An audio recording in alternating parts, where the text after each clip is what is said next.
As you take your first breath this morning, a startling realization settles in. Nothing will ever be the same. The air feels heavier, as if the world itself is holding its breath, waiting for you to notice something you've always missed. You lie there, staring at the ceiling, the familiar patterns of light and shadow shifting across the plaster. But today they seem to whisper secrets you've never heard before. The clock ticks, but the sound is different. Each second is a question, each minute a challenge. You sense it, a subtle, almost imperceptible tremor beneath the surface of your life, a quiet rebellion against the ordinary. Imagine waking up one day and realizing that the life you've been living is not truly yours, that every choice, every habit, every ritual you perform is a ghostly echo of someone else's design. You move through your morning routine, brush your teeth, check your phone, pour your coffee. Each action so automatic, so rehearsed, that you barely register your own presence. The world outside your window is alive with possibility, but you feel as if you're watching it through glass, a silent observer in your own existence. You pause, mug in hand, and ask yourself, when was the last time you felt truly awake? Not just conscious, not just going through the motions, but alive. Electric with purpose, trembling with the raw, unfiltered energy of being. The question lingers, uncomfortable and insistent, like a splinter in your mind. You try to brush it away, but it burrows deeper, demanding your attention. There is a paradox here, one that gnaws at the edges of your awareness. You are alive, your heart beats, your lungs fill and empty, your mind races with thoughts. And yet, are you really living? Or are you merely existing, drifting from one day to the next, carried along by invisible currents you never chose? The contradiction is almost unbearable, to be so full of potential, and yet so empty of meaning. You remember moments, brief flashes of clarity, when the world seemed to open up and reveal its hidden depths. The first time you fell in love, the thrill of standing at the edge of the ocean, waves crashing at your feet, the quiet awe of a starlit sky, infinite and indifferent. In those moments, you felt something vast and wild stirring within you, a sense that life was more than a series of tasks to be completed, more than a checklist of achievements. But those moments are rare, fleeting. Most days, you move through a fog, your senses dulled, your spirit anesthetized by routine. Why is it so easy to slip into this half-life, this state of suspended animation? Why do you settle for mere existence when you know deep down that you are capable of so much more? The questions multiply, each one more unsettling than the last. What if you have spent years, decades, even your entire life, sleepwalking through your own story? What if the person you present to the world is just a mask, a carefully constructed persona designed to keep you safe, to keep you small? You think of the people around you, friends, family, colleagues. How many of them are truly alive? How many are simply existing, trapped in patterns they never chose, living out scripts written by others? You see it in their eyes, the dullness, the resignation. You hear it in their voices, the monotony, the absence of wonder. You feel it in yourself, a quiet desperation, a longing for something more. But what is that more? Is it happiness, success, freedom, or is it something deeper, something harder to define? A sense of meaning, of connection, of authenticity. The words swirl in your mind, elusive and slippery. You reach for them, but they dissolve like mist, leaving only the ache of longing. You remember a time when you were younger, when the world was new and every day was an adventure. You remember the thrill of discovery, the joy of creation, the simple pleasure of being alive. Where did that feeling go? When did you lose it? Was it stolen from you? Or did you give it away, piece by piece, in exchange for comfort, security, approval? You wonder, is this what it means to grow up? To trade wonder for certainty, passion for predictability, dreams for practicality? Is this the price of adulthood, the inevitable consequence of living in a world that values conformity over creativity, efficiency over exploration? Or is it a choice, one you make every day, whether you realize it or not? The room around you is silent, but your mind is a storm. You feel the weight of all the days you have lived without truly living, all the moments you have let slip by unnoticed, unloved. You feel the pressure of time, relentless and unforgiving, pushing you forward whether you are ready or not. You feel the fear that it is already too late, that you have missed your chance, that the life you long for is forever out of reach. But then, a new thought emerges, fragile and tentative. What if it isn't too late? What if in this very moment, you have the power to choose, to wake up, to break free, to reclaim your life from the forces that have shaped it? What if the only thing standing between you and a life fully lived is the courage to ask the right questions, to face the uncomfortable truths, to step into the unknown? You close your eyes and listen to the sound of your own breathing. Inhale, exhale. Each breath is a reminder. You are here, you are alive, you are capable of change. The world outside waits for you, indifferent and infinite, but within you there is a spark, a possibility, a promise. You open your eyes, and the room is the same, but you are not. Something has shifted, subtle but profound. You feel the tension between who you are and who you could be, between the life you have and the life you desire.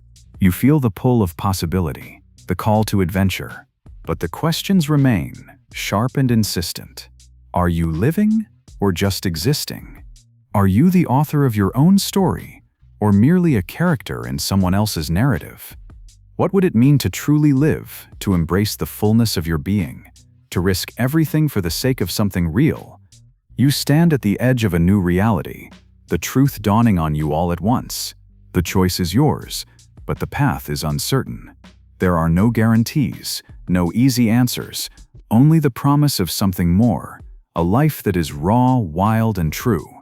As you take your first step into the day, you carry these questions with you, heavy and luminous. They are your compass, your challenge, your invitation. The world is waiting. The time is now. But before you can move forward, you must understand the hidden forces that have shaped your existence, the psychological and philosophical roots of this great dilemma. Only then can you hope to break free from the invisible chains that bind you, to reclaim your life from the shadows. And so the journey begins, not with answers, but with questions, not with certainty, but with doubt, not with comfort, but with the restless hunger for something more. The next step is waiting, just beyond the horizon, where the hidden problem lies in wait, ready to reveal its secrets. You step into the day, carrying the weight of those questions, feeling them press against your chest with every breath. The world outside seems unchanged. Cars hum along the street, people hurry past with coffee in hand. The sun rises with mechanical precision. But beneath the surface, you sense a current, a hidden force shaping every gesture, every thought, every fleeting desire. You begin to wonder, what is this invisible hand that guides you, that guides all of us, into the quiet tragedy of mere existence? You search for answers, but the world offers only distractions. Notifications flicker on your phone. Headlines scream for your attention. Advertisements whisper promises of happiness just out of reach. You scroll, you swipe, you consume, but the hunger remains. It is a hunger not for food or pleasure, but for meaning, a hunger that gnaws at the soul, that cannot be satisfied by anything the world has to offer. You remember the words of Carl Jung, who spoke of the undiscovered self, the parts of you buried beneath layers of habit and expectation. Jung warned that most people live lives of quiet desperation, never daring to confront the shadow within, never questioning the roles they have been assigned. You wonder, how much of your life is truly yours? How much is a performance, a mask worn to please others, to fit in, to avoid the terror of standing alone? The philosopher Friedrich Nietzsche once wrote, "He who has a why to live can bear almost anyhow." But what if you have lost your why? What if your days are filled with how? How to get through the week, how to pay the bills, how to keep up appearances, while the deeper purpose slips through your fingers like sand? Nietzsche spoke of the last man, a creature of comfort and routine, who avoids risk and pain at all costs, who chooses safety over greatness, who exists but does not live. You feel the chill of recognition. Is this what you have become? You look around and see a world obsessed with productivity, with efficiency, with measurable outcomes. From an early age, you are taught to set goals, to chase achievements, to climb ladders that lead only to higher ladders. Success is defined by numbers, grades, salaries, followers, likes. But in the quiet moments, when the noise fades and you are left alone with yourself, you sense the emptiness behind the metrics. You realize that you have been trained to value what can be counted, not what truly counts. Arthur Schopenhauer, the philosopher of pessimism, believed that human life is driven by an insatiable will, a blind, restless striving that can never be fulfilled. We chase pleasure, we avoid pain, but satisfaction is always temporary, always slipping away. Schopenhauer saw existence as a cycle of desire and disappointment, a treadmill from which there is no escape.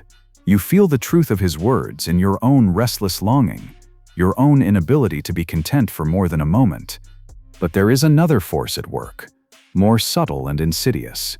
It is the force of conformity, the pressure to fit in, to be normal. Jean-Paul Sartre called it bad faith, the act of lying to yourself, of pretending to be what you are not, of surrendering your freedom for the comfort of belonging.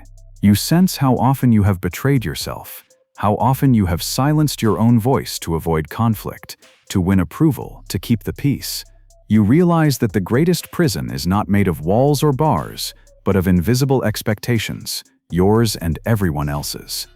You think of Viktor Frankl, who survived the horrors of the concentration camps and emerged with a radical insight that meaning is not something given, but something created. Frankl saw that even in the most brutal circumstances, people could find purpose if they chose to.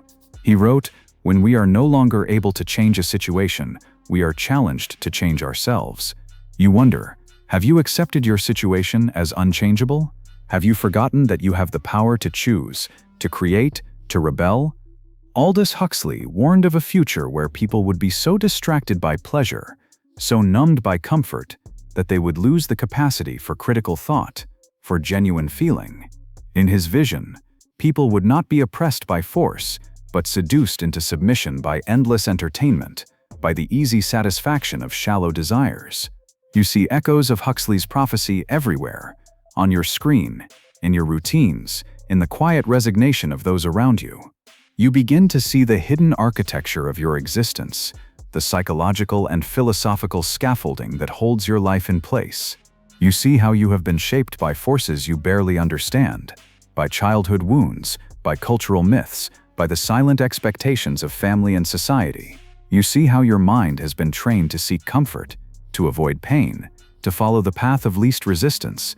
You see how your spirit has been tamed, your wildness domesticated, your dreams reduced to manageable goals.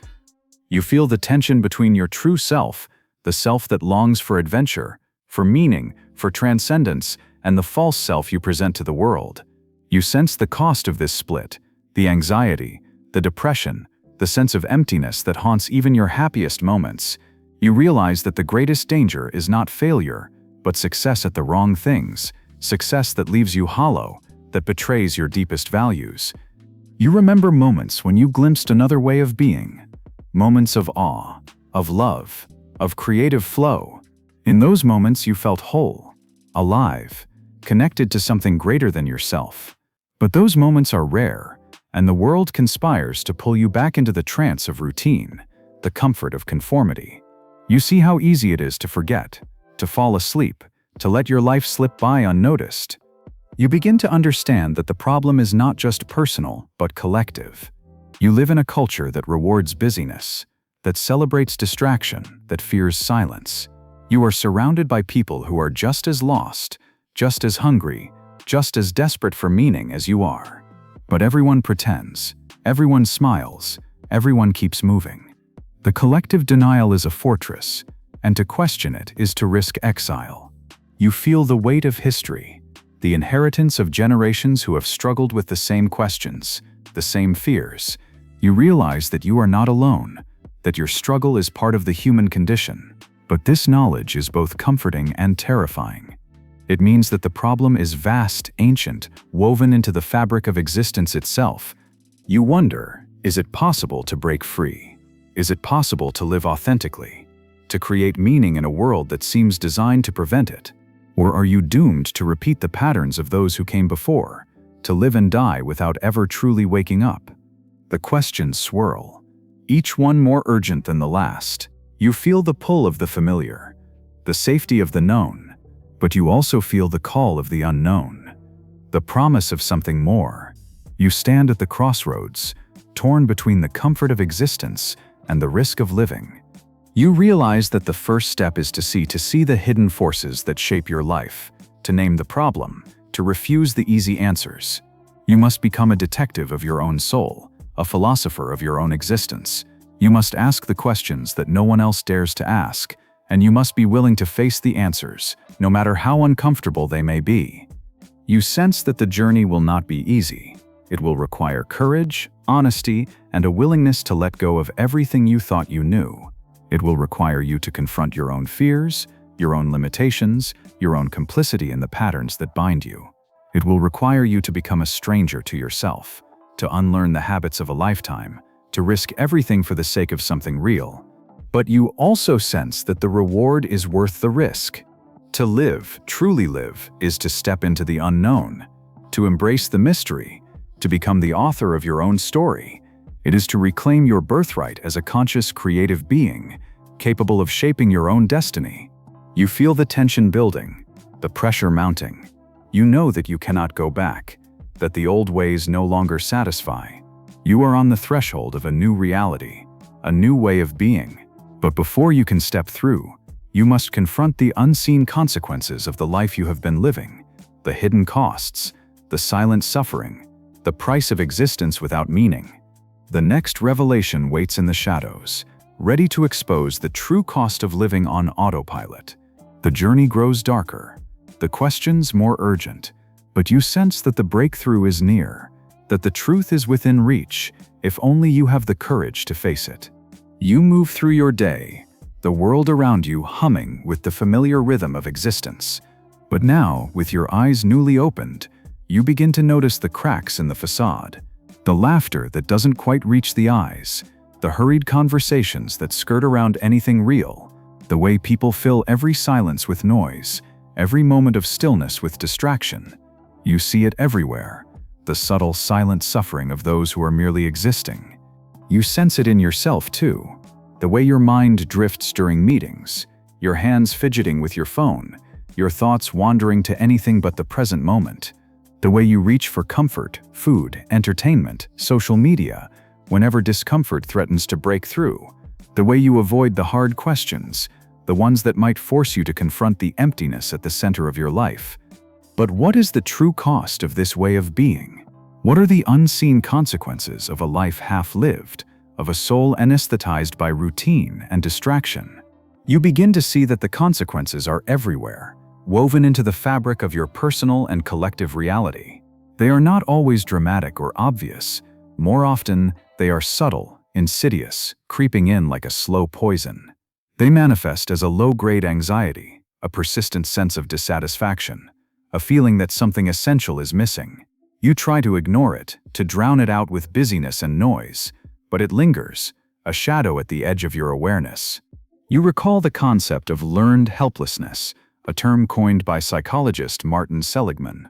When animals are subjected to uncontrollable stress, they eventually stop trying to escape, even when freedom is possible. You wonder, how much of your own life is shaped by this same force? How many times have you given up on your dreams, your passions, your deepest desires because you believed, consciously or not, that change was impossible? You see how this learned helplessness seeps into every corner of society. People stay in jobs they hate. People stay in jobs they hate. Relationships that drain them. Routines that numb them. Because the alternative seems too risky, too uncertain. The fear of failure, of rejection, of the unknown, keeps them trapped in lives that are safe but suffocating. You realize that the greatest prison is not made of iron bars, but of invisible beliefs. Beliefs about what is possible, what is allowed, what is normal. You think of the default mode network, a term from neuroscience describing the brain's tendency to slip into autopilot when not engaged in focused activity. This network is responsible for daydreaming, rumination, and the endless replaying of past regrets and future worries. You realize how much of your life is spent in this state, physically present but mentally elsewhere. You see how this default mode robs you of the present moment, of the chance to experience life as it truly is. You notice how cultural conditioning reinforces this pattern. From a young age, you are taught to value productivity over presence, achievement over authenticity, certainty over curiosity. You are rewarded for following the rules, for fitting in, for doing what is expected. You learn to suppress your wildness, your creativity, your longing for something more. You learn to trade your aliveness for approval, your dreams for security. But the consequences do not end with you. They ripple outward, shaping families, communities, entire societies.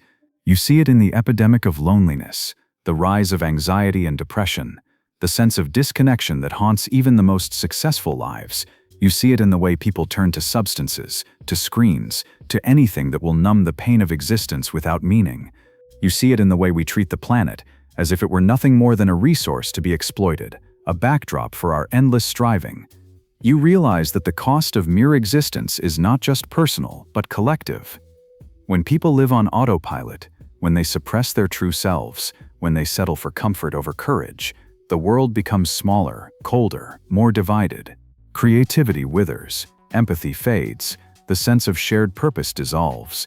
We become strangers to ourselves and to each other, isolated in our private bubbles of distraction and despair. You think of the hedonic treadmill, the psychological phenomenon where people quickly return to a baseline level of happiness, no matter what happens to them.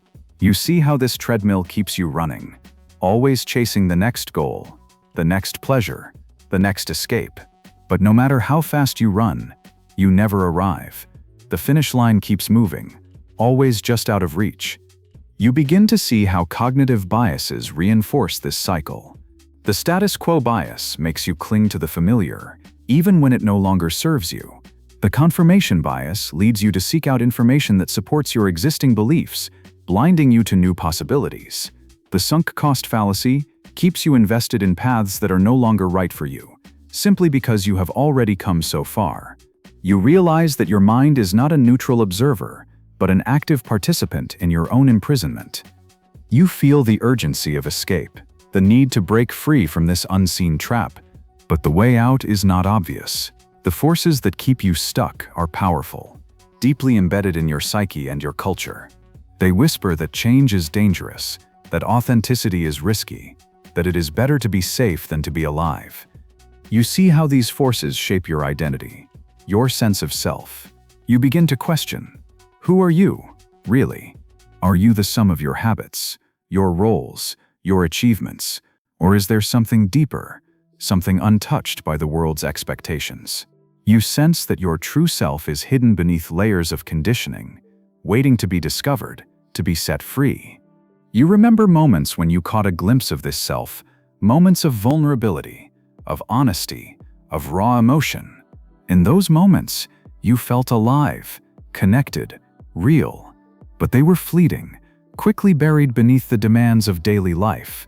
You wonder, what would it take to live from that place, to make it the foundation of your existence rather than a rare exception? You realize that the consequences of not asking these questions, of not seeking these answers, are profound. A life unexamined is a life unlived.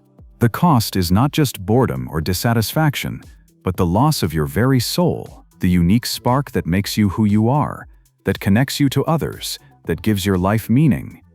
You see how the world conspires to keep you asleep, to keep you existing rather than living.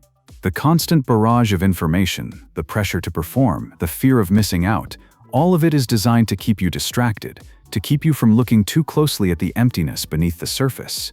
You realize that true rebellion is not loud or dramatic, but quiet and persistent. The refusal to accept a life that is less than what you are capable of. You feel the tension building, the sense that something must change. You cannot go on like this, not now that you have seen the truth. The old ways no longer satisfy. The old comforts no longer soothe. You are haunted by the possibility of a different life, a life that is not just endured but embraced.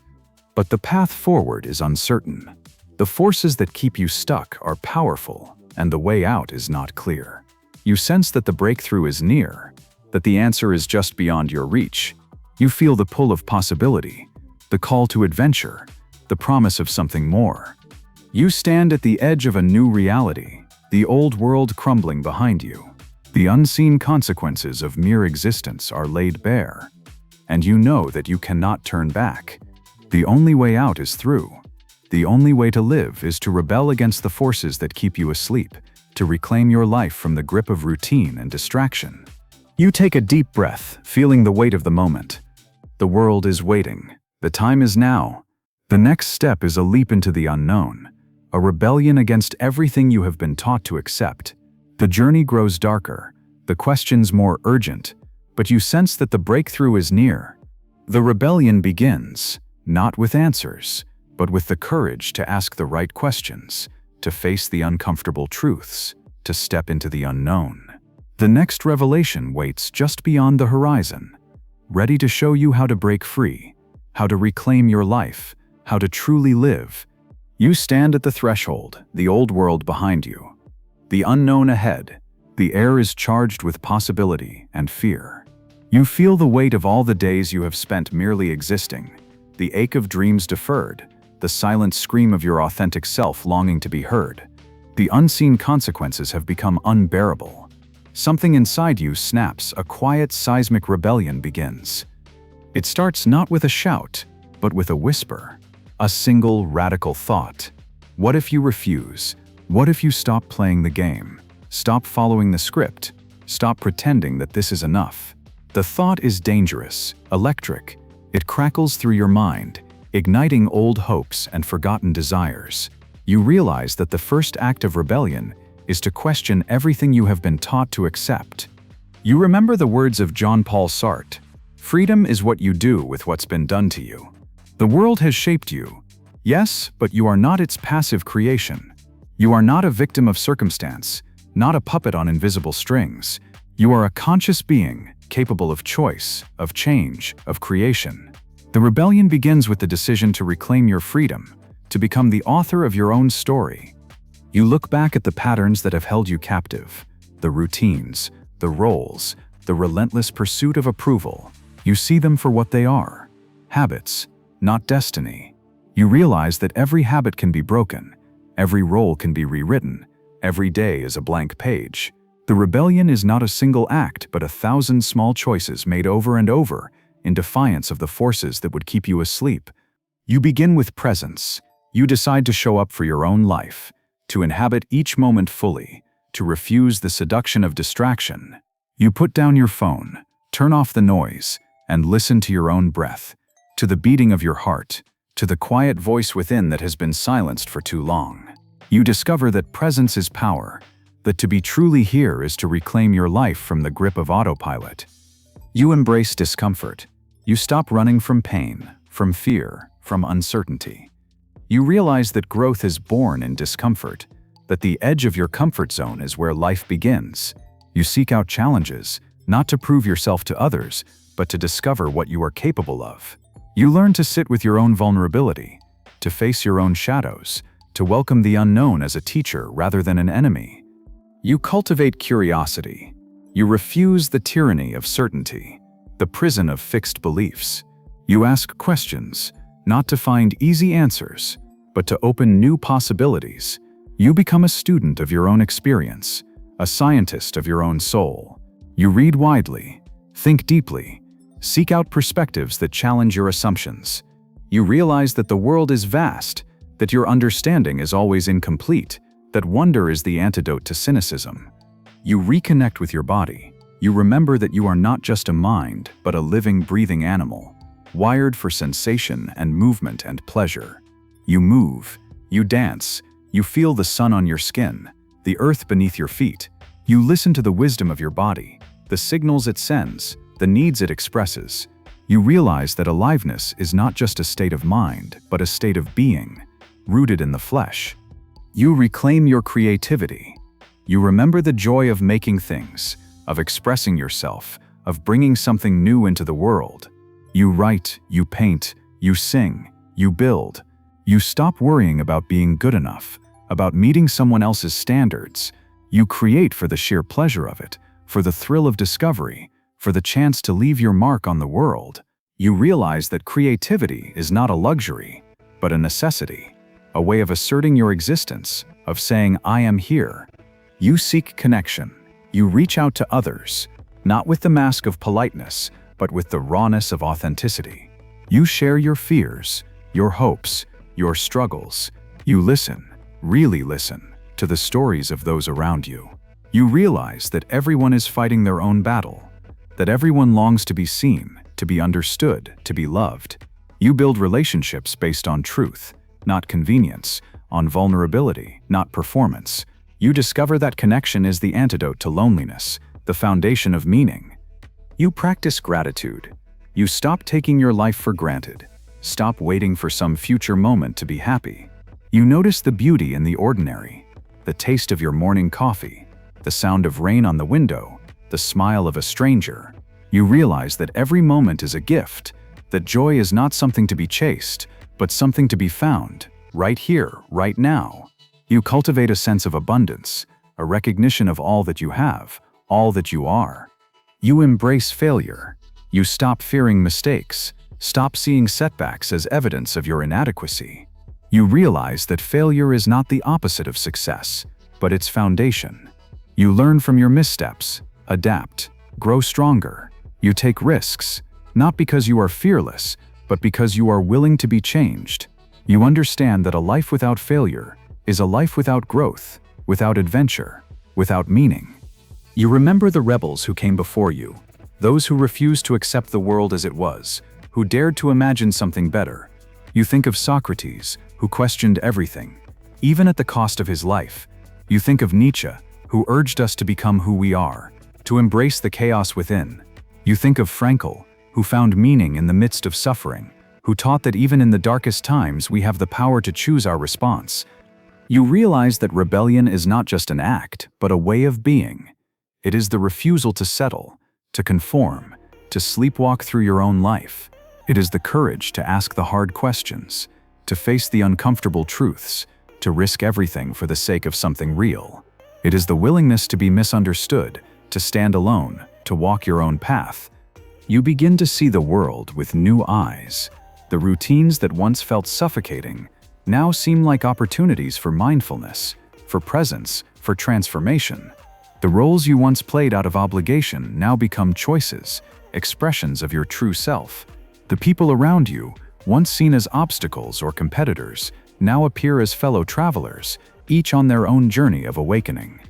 You feel a new energy rising within you, a sense of possibility, of purpose, of power.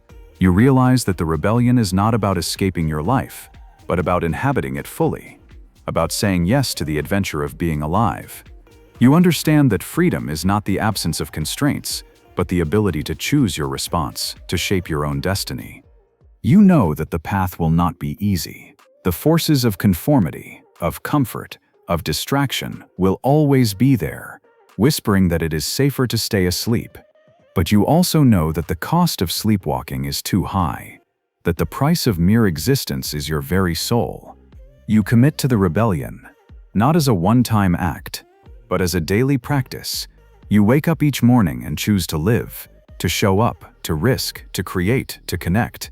You remind yourself that you are not alone, that others are waking up too, that together you can build a new world, a world where aliveness is the norm, not the exception. You sense that the ultimate truth is near, that the final, most powerful realization is waiting just beyond the horizon.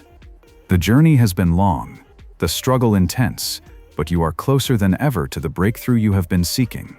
You take a deep breath, feeling the fire of rebellion burning in your chest. The world is waiting. The time is now. The next step is the leap into the ultimate truth, the insight that will change everything, that will reveal the meaning behind the struggle, the purpose behind the pain. You are ready. The final revelation awaits. You stand on the precipice, the world below you, shrouded in mist, the sky above vast and indifferent.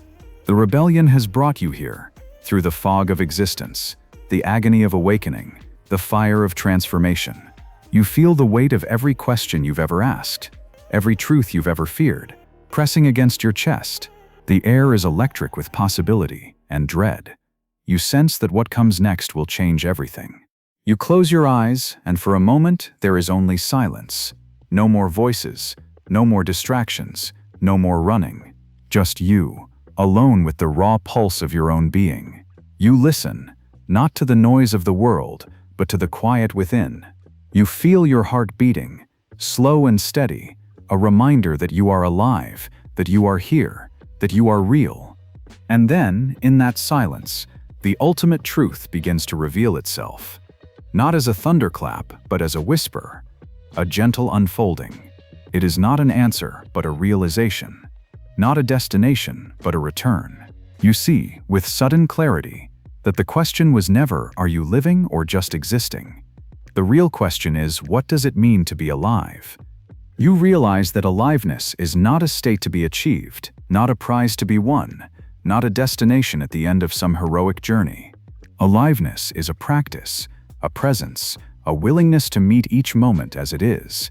It is the courage to feel everything, the joy and the pain, the hope and the despair, the beauty and the terror.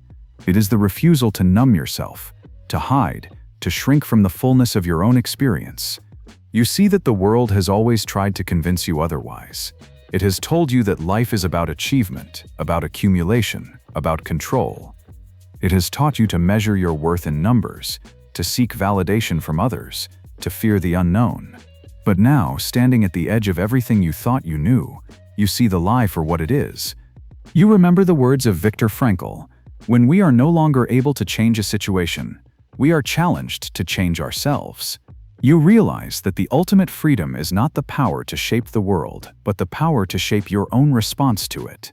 You cannot control what happens to you, but you can choose how you meet it. You can choose to show up, to be present, to say yes to the adventure of being alive. You understand, at last, that meaning is not something you find, but something you create. It is not hidden in some distant future, not waiting at the end of some perfect plan. Meaning is made, moment by moment, in the choices you make, in the risks you take, in the love you give and receive. It is born in the willingness to be vulnerable, to be open, to be changed. You see that the greatest tragedy is not to suffer, but to refuse to suffer. Not to fail, but to refuse to try. Not to die, but to refuse to live. You realize that the pain you have spent your life avoiding is the very thing that makes you human, that connects you to others, that gives your life depth and texture and color. You remember the paradoxes that have haunted you. To be free, you must accept your limitations. To be strong, you must embrace your weakness. To find yourself, you must be willing to lose yourself.